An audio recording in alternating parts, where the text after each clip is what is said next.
Fantasy Workshop. Hope you are all having a wonderful day.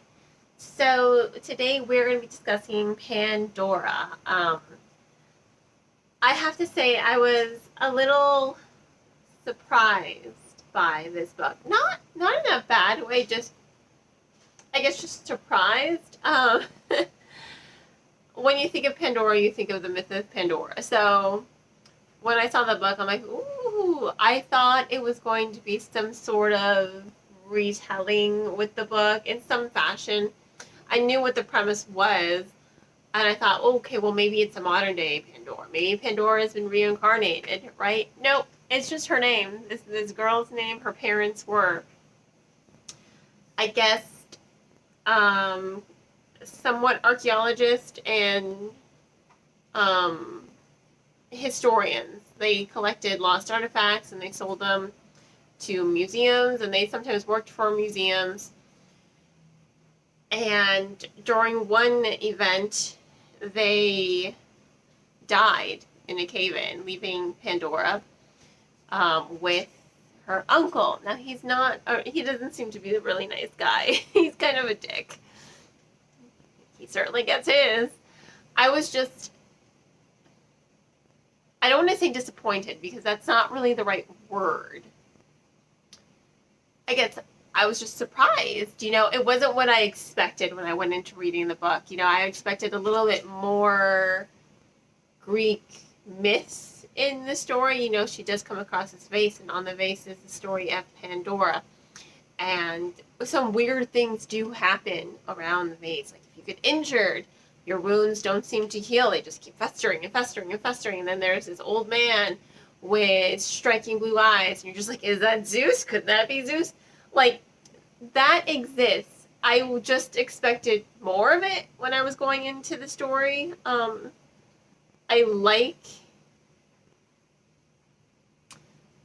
guess I like that it's not a retelling, because I do read a lot of retellings. I love Greek mythology retellings.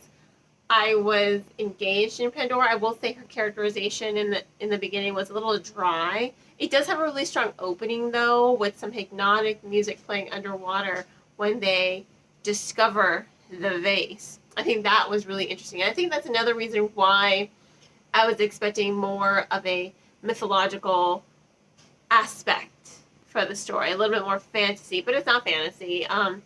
It's fiction. It follows Pandora. She has a pet magpie who she named Hermes, and that's just so cute.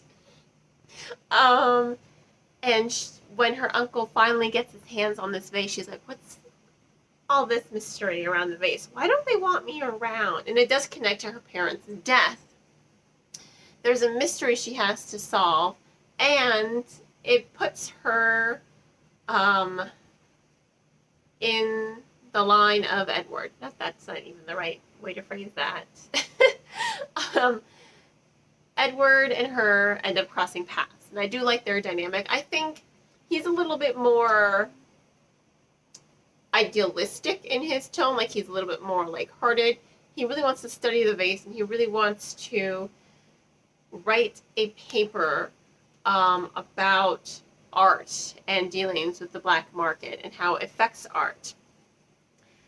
I think that's really interesting, and they work together. They balance each other out, and I like that the romance there is subtle. It is a subtle romance. They're sweet on each other. They're cute. He's a little bit more idealistic. She's a little bit more stiff. She's very practical. That's the word. She's very practical, and she hasn't had a hard life, but she hasn't had a great life either. I mean, her parents died when she was a child, and she was left emotionally neglected by her uncle, because again, he's a dick. So it was an interesting read. I do like that she wants to follow in her parents' footsteps, but she also wants to make a name for herself as a jeweler. She likes to create pieces of art, and I think that that's really cool. So, I mean, I feel like if you're going to go into this book expecting a Greek mythology retelling, you're going to be disappointed. So don't go into it expecting that. There's a little mystery. There's some subtle romance. There are hints at something fantastical going on surrounding this vase, But again, it's just hints. It's more about the story. You're more here for the story, for the revelation. And while Pandora and Edward do have most of the character perspectives in the book, you're really just reading it for Pandora, which is why, her personality in the beginning was a little dry, but, I love how she cares for that magpie, and I love that he's named Hermes. So, not a bad book. It just wasn't what I expected when I first picked it up. I'm not disappointed by it. I'm glad I read it. I do recommend it, but don't expect to read this expecting a Greek mythology retelling, because it's not that at all. So, on that note, I'm going to go ahead and give this book 3.5 out of 5 stars. It was good. It was well written. I did like the character growth and the dynamic, and I do love the way it ended. There was some parts in there that kind of broke my heart. I was just like, even when I knew it was coming, I'm like, oh my god, please let him be okay, please let him be okay, please let him be okay.